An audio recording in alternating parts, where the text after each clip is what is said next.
Welcome to YC tech hub అండి. Friends, ఇంకా ఎవరైనా మన ఛానల్ని సబ్స్క్రైబ్ చేయకుండా చూస్తే సబ్స్క్రైబ్ చేయండి. అలాగే మన ఛానల్ నుంచి అమెజాన్లో JLM సంబంధించిన ఐటీ లెవెల్ ఎగ్జామ్స్ అన్నిటికి ఉపయోగపడే బుక్ ఒకటి ఉందండి, మీకు అవైలబుల్గా ఉంది. లింక్ డిస్క్రిప్షన్లో ఇస్తాము, అక్కడి నుంచి మీరు పర్చేజ్ చేసుకోవచ్చు. ఫ్రెండ్స్, ఆల్రెడీ మన వాట్సాప్లో మనం పెట్టే exam taluka AC fundamentals and DC circuit సంబంధించి 25 క్వశ్చన్స్ వరకు ఎక్స్ప్లెయిన్ చేశానండి ముందు వీడియోలో. చూడకపోతే అది చూడండి. ఇది 26th క్వశ్చన్ నుంచి 26th క్వశ్చన్ చూడండి ఫ్రెండ్స్.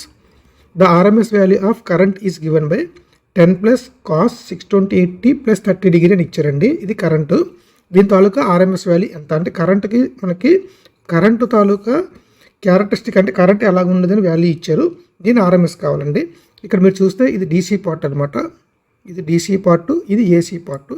అయితే ఇందులోని జనరల్ ప్రొసీజర్ చేయండి, మీకు ఆన్సర్ రాదు. ఎందుకంటే ఇక్కడ క్వశ్చన్లో చిన్న మిస్టేక్ ఇవ్వడం జరిగింది. ఇది 5 cos అండి. ఇది 5 cos అనమాట. ఓకే, దీన్ని 5 cos వేసి ఆన్సర్ చేస్తాను. మీరు జనరల్గా చేయండి. ఇటువంటి క్వశ్చన్ ఇస్తే మనకి ఎగ్జామ్లో మార్క్ వచ్చేస్తుంది, ఎందుకంటే ఆన్సర్ ఉండదు కాబట్టి. ఎవరైతే క్వశ్చన్ అటెంప్ట్ చేస్తారో వాళ్ళకి. సో ఇలా క్వశ్చన్ ఇచ్చినప్పుడు ఏం చేయాలంటే ఫస్ట్ అన్నిటికీ అండర్ రూట్ వేయాలండి. అన్నిటికీ అండర్ రూట్ వేయాలి. ఓన్లీ DC వాల్యూ ఏది ఉందో దాన్ని స్క్వేర్ చేయాలన్నమాట. దాన్ని స్క్వేర్ చేయాలి. ఓన్లీ AC వాల్యూ ఉంది చూసారా, ఇది మ్యాక్సిమం రూపంలో ఉంది. RMS కావాలి కాబట్టి AC వాల్యూకున్న వాల్యూ బై √2 చేసి స్క్వేర్ చేయాలండి. ఈ విధంగా చేయాలి. ప్లస్ మళ్ళీ ఇక్కడ పక్కనే ప్లస్ సైన్ అని చెప్పి సంథింగ్ ఇచ్చారనుకోండి, మళ్ళీ దీనికి ఈ సైన్ దీని తాలూకా మ్యాక్సిమం వాల్యూ బై √2 స్క్వేర్ చేయాలన్నమాట. సో ఇక్కడ మీరు చూస్తే 10² అంటే 100 + 5 × 5 = 25 బై √2 స్క్వేర్ చేస్తే 2 అవుతుంది. సో ఇది వెళ్ళిపోతే 200 + 225 బై 2 ఓవరాల్ రూట్. 225 అంటే 15. So 15 by √2. So option C is right answer. Friends, ఇది క్వశ్చన్లో మీరు చేసినప్పుడు ఏం చేస్తారు, 100 + 1 బై √2 స్క్వేర్ చేస్తారు, హోల్ రూట్ వేసి. సో ఆన్సర్ ఉండదు, కానీ అటెంప్ట్ చేసిన ప్రతి ఒక్కరికి మార్క్ వస్తుంది, ఎందుకంటే క్వశ్చన్లోనే డేటా మిస్సింగ్ ఉంది కాబట్టి. నెక్స్ట్ 27 క్వశ్చన్ చూడండి. The potential difference V across and current I అంటే పొటెన్షియల్ డిఫరెన్స్ V ఉంది, కరెంట్ I ఉంది, flowing through instrument in AC circuit అంటే AC సర్క్యూట్లోని మనకి వోల్టేజ్ ఇచ్చారు, AC సర్క్యూట్లో ఒక వోల్టేజ్ ఇచ్చారు, కరెంట్ ఇచ్చారు, పవర్ డిసిపేషన్ ఎంత ఆల్రెడీ మీకు చెప్పాను ముందు వీడియోలో. ఇటువంటి ప్రాబ్లం ఒకటి మీకు సాల్వ్ చేసి చూపించానండి. VRMS × IRMS × cos ∅ that is equal to VM/√2 × IM/√2 అని cos ∅ చేయాలి. ఇక్కడ మీరు చూస్తే cos ∅ 0 చేయకూడదు, ఎందుకంటే ఇక్కడ చూడండి 5 cos ωt ఉంది, ఇదేమో 2 sin, ఇక్కడ ఇదేమో కాస్లో ఉంది, ఇది సైన్లో ఉంది. సో మనం ఏం చేయాలి, దీన్ని మార్చాలి. కాస్ని సైన్లో కన్నా మార్చండి, సైన్ని కాస్లో కన్నా మార్చండి, మీకు ఇష్టం ఎలా మార్చినా పర్వాలేదు. ఇక్కడ 5 cos ఉంది కదా, 5 cosని ఏం చేద్దామంటే sin 90 + ωt అని రాసుకోవచ్చు కదండి. sin 90 + θ అంటే cos θ. సో I అంటే మళ్ళీ 2 sin ωt. ఇక్కడ మీరు చూస్తే పవర్ ఫ్యాక్టర్ యాంగిల్ 90 ఉంది. సో VRMS × IRMS × cos ∅ కదండి. మీరు చూస్తే VRMS అంటే VM/√2 × IM/√2 × cos ∅. సో మీరు సీరియస్గా ఏం చేస్తారు, VRMS వాల్యూ, IRMS వాల్యూ అంతా ఫైండ్ అవుట్ చేసి ఆన్సర్ అనేది చేస్తారు. కానీ ఇక్కడ మీరు చూస్తే cos 90 డిగ్రీస్ 0 కదండి. సో cos 90 ఎప్పుడు వచ్చిందో మనం డైరెక్ట్గా 0కి వెళ్ళిపోవచ్చు. ఇవన్నీ మనం చేయవలసిన పని లేదనమాట. ఓకే, నెక్స్ట్ 28వ క్వశ్చన్ చూడండి ఫ్రెండ్స్. 28వ question, find the average value 6 + 2 sin 2π × 100t. Average value అన్నారు కాబట్టి ఈ పార్ట్ 0 అయిపోద్ది. సో మిగిలింది 6 కాబట్టి 6 యావరేజ్ వాల్యూ అవుతుంది. Okay, next the reactance of A capacitor at 50 H అంటే 50 H దగ్గర capacitive reactance X is equal to 5 ohms ఇచ్చారు. If the frequency is increased to 100 అంటే ఫ్రీక్వెన్సీ ఇది ఎక్కడండి, ఇది 50 H దగ్గర. 50 H దగ్గర మనకి 5 ohm ఉంది. దీన్ని ఏం చేశారంట, 100 H వరకు తీసుకెళ్లారు, అంటే ఫ్రీక్వెన్సీ పెరిగింది. అప్పుడు XC ఈజ్ ఈక్వల్ టు ఎంత? జనరల్గా 50 నుంచి 100 డబుల్ అయింది కాబట్టి 5 డబుల్ 10 అని పెట్టేస్తారు. తప్పండి. ఫార్ములా ఏంటి మనకి, XC is equal to 1/2πfc అంటే XC inversely proportional to frequency. Frequency పెరిగితే ఎక్సీ తగ్గుతుంది. సో ఫ్రీక్వెన్సీ ఇక్కడ 2 టైమ్స్ పెరిగింది. 2 టైమ్స్ పెరిగింది కాబట్టి ఎక్సీ ఎంత 2 టైమ్స్ తగ్గాలి. 2 టైమ్స్ అంటే 5 ఉంది. 5/2 అంటే 2.5. సో 29ది answer A is correct answer. Option A is correct answer. Friends 30 question చూడండి. 30 క్వశ్చన్, ఒక alternating voltage V = 220√2 sin ωt ఇచ్చారు. ఒక యామ్మీటర్ ద్వారా 1 మిల్లీ ఫ్యారడ్ కెపాసిటర్కు అనుసంధానించబడింది. యామ్మీటర్ రీడింగ్ ఎంత? ఏం లేదండి, వోల్టేజ్ అనేది ఒక కెపాసిటర్కి అప్లై చేస్తాము, అప్పుడు కరెంట్ ఎంత అడిగారు.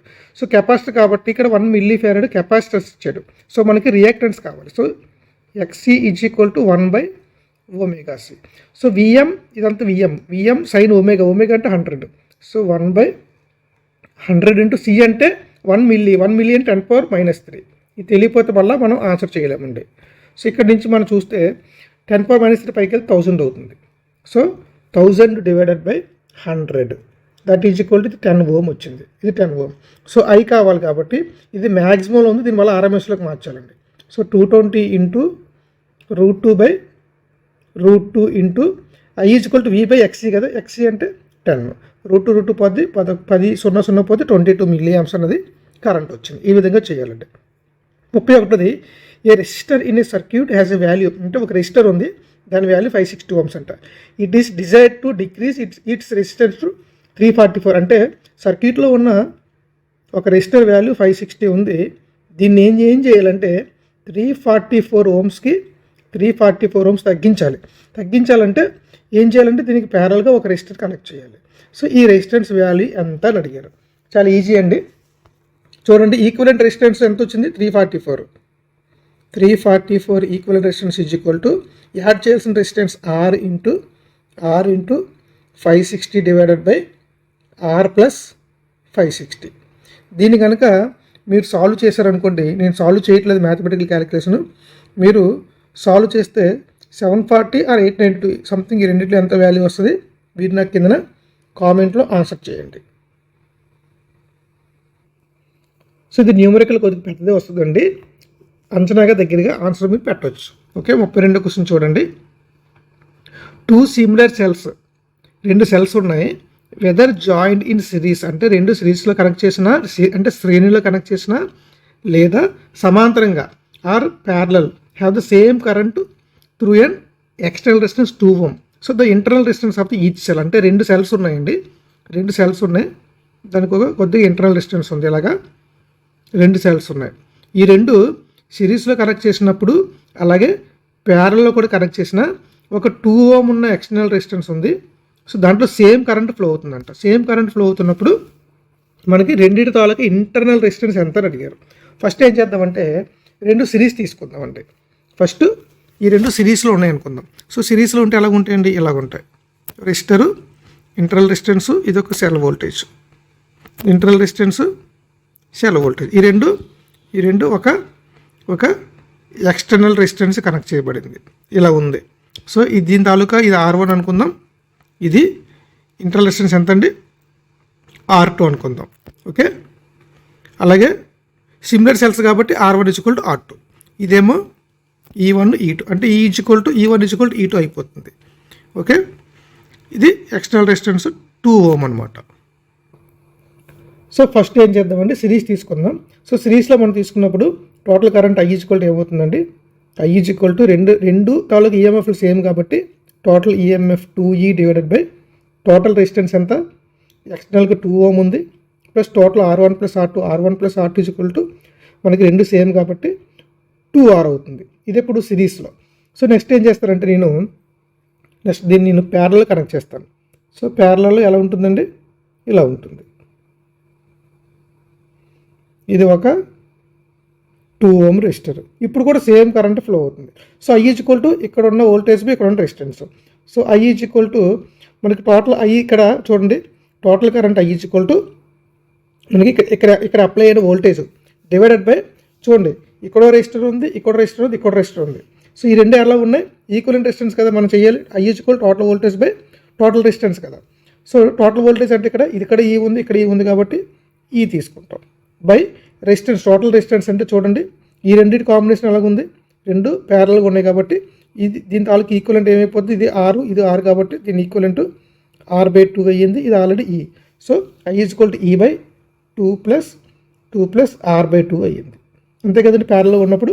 సో రెండు కరెంట్లు సేమ్, రెండింటిని ఈక్వల్ చేయండి. ఈక్వల్ చేస్తే 2E / 2 + 2R = ఇది పైకి వెళ్ళిపోతే 2E అవుతుంది. 2E / 4 + R. సో ఇక్కడ 2E క్యాన్సిల్ అయిపోద్ది. 2 + 2R = 4 + R. అప్పుడు R = ఎంత అవుతుందండి? 2 ఓం అవుతుంది. అంటే రెండింటి తాలూకు ఇంటర్నల్ రెసిస్టెన్స్ 2 ఓం ఉన్నప్పుడు మనకి సిరీస్లో ఉన్న ప్యారలల్ ఉన్న సేమ్ కరెంట్ అనేది మనకి ఫ్లో అవుతుంది అనమాట. 33వ క్వశ్చన్ చూడండి. ఇది బ్రిడ్జ్ రెక్టిఫైర్కి సంబంధించిన క్వశ్చన్ అండి. బ్రిడ్జ్ రెక్టిఫైర్ చూడండి, ఏం లేదు, ఎక్స్ వాల్యూ ఎంత అడిగారు. For what value of unknown resistance X, అంటే ఏ వాల్యూ ఆఫ్ రెసిస్టెన్స్ ఎక్స్ దగ్గర బ్రిడ్జ్ అనేది మనకి బ్యాలెన్స్ అవుతుంది. సో ఏం చెప్పారండి మీకు, ఈ ఆపోజిట్ రెసిస్టెన్స్ ఇంటూ ఈ ఆపోజిట్ రెసిస్టెన్స్ సేమ్ చేయాలి. సో ఇక్కడ రెసిస్టెన్స్ ఎంత 2 + 4 16.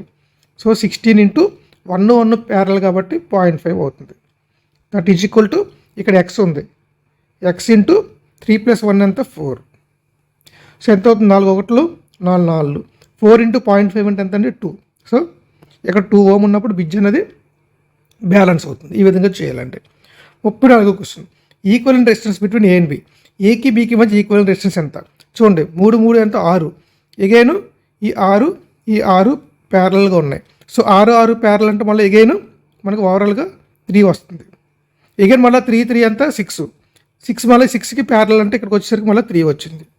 ఎగైన్ మళ్ళీ 3 3 సిరీస్ అంటే 6, మళ్ళీ 6 6 ప్యారలల్ అంటే మళ్ళీ ఎంత వచ్చింది? 3 వచ్చింది. ఇక్కడ మీరు చూస్తే 3 3 6 3 3 6 3 3 6 3 9 అనుకుంటారు చాలామంది, రాంగ్ అండి. ఈ 3 3 6కి మళ్ళీ ఈ 3 ప్యారల్లో ఉంది. So 6 × 3/9 3 1 3 3 3 1 3 2. So option A is right answer. ఈ విధంగా చేయాలండి. ఫ్రెండ్స్, సర్క్యూట్ సాల్వేషన్ గురించి మన ఛానల్లో చాలా ప్రాబ్లమ్స్ ఉన్నాయండి, చూడండి. Next, a passive network has. మీకు యాక్టివ్ నెట్వర్క్ అంటే సోర్స్ ఉండాలి, ప్యాసివ్ నెట్వర్క్ అంటే సోర్స్ ఉండకూడదు. So no EMF source, no current source, neither EMF source nor current source. చూడండి చాలామంది నో ఈఎంఎఫ్ సోర్స్ చూసి పెట్టేస్తారు. ఇది కరెక్టే. సో అయితే ఈఎంఎఫ్ సోర్స్ ఉండకూడదు, కరెంట్ సోర్స్ ఉండకూడదు. సో రెండు కాంబినేషన్లు మనకి సి వచ్చింది కాబట్టి మనకి ప్యాసివ్ నెట్వర్క్ అంటే ఉండకూడదు. నైదర్ అంటే రెండు ఉండకూడదు, ఈఎంఎఫ్ సోర్స్ ఉండకూడదు, కరెంట్ సోర్స్ కూడా ఉండకూడదు అనమాట. నెక్స్ట్ 36వ క్వశ్చన్ చూడండి. The equivalent resistance between A and B. ఇది ఏ ఇచ్చారండి, ఇది బి ఇచ్చారు. ఏకి బికి మధ్య ఈక్వలెంట్ రెసిస్టెన్స్ ఎంత అని అడిగారు. ఇక్కడ మీరు చూసినట్లయితే ముందు చూడండి, కరెంట్ ఎలా ఫ్లో అవుతుంది, ఇటు వెళ్ళిపోతుంది, ఇలాగొస్తుంది, ఇటు వెళ్ళిపోతుంది. అలాగే కరెంట్ ఇలాగొచ్చి ఇటు రీచ్ అవుతుంది. అంటే ఇక్కడ కరెంట్ ఫ్లో అవుతుంది కాబట్టి దీన్ని తీసేయవచ్చు, ఇక్కడ ఫ్లో అవుతుంది కాబట్టి దీన్ని తీసేయవచ్చు. సో దీన్ని మైనస్ చేస్తే చూడండి, కరెంట్ ఇలాగొచ్చి ఇటు ఇలా ఫ్లో అవుతుంది. అంటే ఈ రెండు ఎలాగ ఉన్నాయండి, సిరీస్లో ఉన్నాయి. మళ్ళీ ఇలా ఫ్లో అవుతుంది, ఈ రెండు ఎలాగ ఉన్నాయి, సిరీస్లో ఉన్నాయి. అప్పుడు మనకు నెట్ ఏమవుతుంది చూడండి, ఇలాగ వచ్చింది కదా కరెంటు 10 10 ఇది 20 అవుతుంది, ఇది 10 అవుతుంది. అలాగే ఈ 10 10 20 అవుతుంది. అలాగే ఇక్కడ ఇంకో 10 ఉంది. మళ్ళీ అగైన్ 20 20 రెండు ప్యారల్ కాబట్టి ఈ ఓవరాల్ కాంబినేషన్ 10 అవుతుంది. సో ఇది 10 ఇది 10 ఇది 10 10 10 10 మూడు ఎలా ఉన్నాయి, మళ్ళీ ఏ టు బికి మధ్యలో సిరీస్లు ఉన్నాయి కాబట్టి 10 + 10 + 10 = 30. 30 ఎక్కడ ఉందని మనకి option A is right answer. So 36ది ఏ అనమాట. 37 చూడండి, కరెంట్ విలువ ఎంత. ఫ్రెండ్స్ చూడండి, ఐ వాల్యూ ఎంత అని అడిగారు. ఇక్కడ 48 వోల్ట్ ఉంది, ఇక్కడ 48 ఉందంటే ఇక్కడ కూడా 48 ఉంటుంది. సో 48 వోల్ట్ ఉందంటే ఇక్కడ ఫ్లో కరెంట్ ఎంతండి, 8 6 48/6 I = V/R కదా. సో 6 8 ఇది 8 amps. ఇది 48/12 అంటే 4 amps. సో కరెంట్ అయ్యని కరెంటు ఇటు 4 కింద ఇటు 8 కింద డివైడ్ అయింది అంటే ఇక్కడ కరెంట్ ఎంత ఉంటుందండి, 12 amps. సింపుల్గా KCL వస్తే ఈజీగా చేయగలుగుతారు. So option A is right answer. Next 38 చూడండి, KVL డీల్స్ విత్. KVL అనేది law of conservation of energy, KCL అంటే law of conservation of charge. So straight away option బికి వెళ్ళిపోవచ్చు. 39 an ideal voltage source would have. Friends, ideal voltage సోర్స్కి అలాగే వోల్టీమీటర్కి difference ఉంటుందండి. Ideal voltage source అంటే internal resistance 0 ఉంటుంది. సో 0 ఇంటర్నల్ రెసిస్టెన్స్ అనమాట. Next ideal ammeter would have. అలాగే ఐడియల్ యామ్మీటర్కి ఏంటంటే ఇంటర్నల్ రెసిస్టెన్స్ 0 ఐడియల్ యామ్మీటర్కి. అదే ఐడియల్ వోల్టీమీటర్కి అయితే ఇంటర్నల్ రెసిస్టెన్స్ ఎక్కువ ఇన్ఫైనైట్ ఉంటుంది అనమాట. So 40 question option A is right answer. చాలాసార్లు ఇచ్చారండి ఈ క్వశ్చన్, చాలా చాలా important. 41 a choke coil is a coil having, choke కాయిల్కి ఎప్పుడు కూడా మనకి ఇండక్టెన్స్ అన్నది హై ఉంటుంది, రెసిస్టెన్స్ అనేది తక్కువ ఉంటుంది. ఎందుకంటే చోక్ కాయిల్ సిరీస్లో కనెక్ట్ చేస్తామండి. సో ఎప్పుడైతే మనకి రెసిస్టెన్స్ ఎక్కువ ఉంటే వోల్టేజ్ డ్రాప్ అయిపోద్ది, కాబట్టి రెసిస్టెన్స్ అనేది తక్కువ ఉంటుంది, ఇండక్టెన్స్ అనేది ఎక్కువ ఉంటుంది, ఎందుకంటే ఎక్కువ మ్యాగ్నెటిక్ ఫీల్డ్ జనరేట్ చేయాలి కాబట్టి. 42 చూడండి. The reactance of 1 farad capacitance when connected to DC circuit. చూడండి ఎక్సీ ఈజ్ ఈక్వల్ టు ఎంత, ఫార్ములా ఏంటి, 1/2πfc ఆర్ 1/ωc. ఇక్కడ ఒమేగా అంటే 2πf. ఎప్పుడు డీసీ కనెక్ట్ చేస్తాం మా ఫ్రీక్వెన్సీ 0 అంటే ఎక్స్ ఈజ్ ఈక్వల్ 1/0 అంటే ఇన్ఫైనైట్, అంటే చాలా ఎక్కువ వాల్యూ ఉంటుందని అర్థం అనమాట. So 42 question option B is right answer. Next 43 చూడండి. The power loss in a electrical circuit can takes place in, power loss ఎప్పుడు కూడా రెసిస్టర్లోనే ఉంటుంది, ఇండక్టర్లో కెపాసిటర్లో పవర్ లాస్ అనేది ఉండదన్నమాట. నెక్స్ట్ 44 చూడండి. The voltage across an inductor V is equal to Em sin ωt -30, the current through the inductor is I is equal to Im sin ωt -5 ఇది. So the value of perfect triangle. Perfect triangle అంటే ఏంటంటే విఎంకి ఐఎంకి మధ్య ఉన్న angle అనమాట. ఇదేమో -5 అంటే ఇది 0 degree అండి. సో ఇది ఎంత ఉంది, 30 డిగ్రీ ఉంది. సో రెండింటి మధ్య యాంగిల్ ఎంత ఉంటుందండి, 44. Option A is right answer, 30 డిగ్రీలు ఉంటుంది. Next in a series Resonance the frequency is above the Resonance frequency, the circuit will behave like. Above the ఉన్నప్పుడు ఆల్రెడీ మీకు ముందు వీడియోలో నేను చెప్పాను, సర్క్యూట్ అనేది సిరీస్లో ఉండి ఫ్రీక్వెన్సీకి అబౌవ్ ఉంటుంది, ఇండక్టివ్ డామినెన్స్ ఉంటుందన్నమాట. తెలుగులో క్వశ్చన్స్ మీరు చదువుకోండి ఫ్రెండ్స్, మళ్ళీ తెలుగులో చదవటం లేదు ఎందుకంటే వీడియోలు అంత పెరిగిపోతుంది. Next in a circuit containing an inductance of 0, అంటే ఇండక్టెన్స్ ఉంది, దానికి రెసిస్టెన్స్ 0 ఉంది. Current leads the applied voltage. Friends pure inductor అనమాట, అంటే ఒక ఇండక్టర్లో ఇంటర్నల్ రెసిస్టెన్స్ 0 ఉంది అంటే అది ప్యూర్ ఇండక్టర్. ప్యూర్ ఇండక్టర్లో మనకి ఏసీ వోల్టేజ్కి ఇక్కడ ఏమడిగారండి, the current leads the applied voltage. చూడండి ఇండక్టర్లో కరెంట్ ల్యాగ్, కానీ ఇక్కడ లీడ్స్ ద ల్యాగ్ అంటే 90 డిగ్రీస్, కానీ లీడ్ అన్నాడు కాబట్టి ఇక్కడ మీకు తేడా వస్తే మీరు ఆన్సర్ పప్పులో కాలేస్తారు. జనరల్గా ఎలా ఉంటుందండి, ఇది కరెంటు, ఇది వోల్టేజు 90 డిగ్రీ ఉండాలి, కానీ కరెంట్ లీడ్స్ అన్నది కాబట్టి మనం ఏమైపోతుందంటే రివర్స్ తీసుకోవాలి. సో -90 డిగ్రీ అవుతుంది అనమాట. కరెంట్ అనేది -90 డిగ్రీ లీడ్లో ఉందంటే +90 డిగ్రీ ల్యాగ్లో ఉందని అర్థం అనమాట. ఓకే చూడండి, ఏం లేదు, జస్ట్ సింపుల్ ఇది I కదా, ఇలా డ్రా చేస్తే ఏమైపోతుందండి -I, ఈ యాంగిల్ అంతా 90, అంటే ఇక్కడ కరెంట్ అనేది వోల్టేజ్కి -90 డిగ్రీస్ లీడింగ్లో ఉందన్నమాట. చూడండి అందుకే సైన్ కూడా చాలా ఇంపార్టెంట్. 46ది C is right answer. Next 47th question చూడండి. An EMF is given by 326 sin 418t applied to a certain circuit of current 2 sin ωt -60 డిగ్రీ. The impedance of the circuit. Friends impedance formula ఏంటంటే Z is equal V/I కదా. Simple, V అంటే 326/I అంటే 2, 326/2 చేస్తే 163. మిమ్మల్ని confuse చేయడానికి ఇంత పెద్ద క్వశ్చన్ ఇస్తారనమాట. నెక్స్ట్ 48 చూడండి. పవర్ ఫ్యాక్టర్ cos φ అంటే ఇప్పుడే చెప్పాను, cos φ is equal to R/Z. So డైరెక్ట్గా మనకి ఫార్ములా ఇవ్వడం జరిగింది. 49 క్వశ్చన్ చూడండి. A 50 Ω resistor is connected across 10 volt variable frequency అనేది మారుతుందంట. So the current through the resistor 1 frequency 1000 Hz. చూడండి friends, I is equal to formula ఏంటి, V/R. ఇక్కడ R అనేది ఎక్కడ కూడా రెసిస్టెన్స్ డిపెండెంట్ కాదు, ఓన్లీ XL ఇండక్టివ్ రియాక్టెన్స్ ఇచ్చిన, XC ఇచ్చిన, ఈ రెండు కూడా ఫ్రీక్వెన్సీ డిపెండెంట్, కానీ R ఫ్రీక్వెన్సీ డిపెండెంట్ కాదు. సో నార్మల్ ఫ్రీక్వెన్సీ అంతా అంతే ఉంటుంది. So I is equal to V అంటే 10 volt బై R అంటే 50 అంటే 1/5 అంటే 0.2.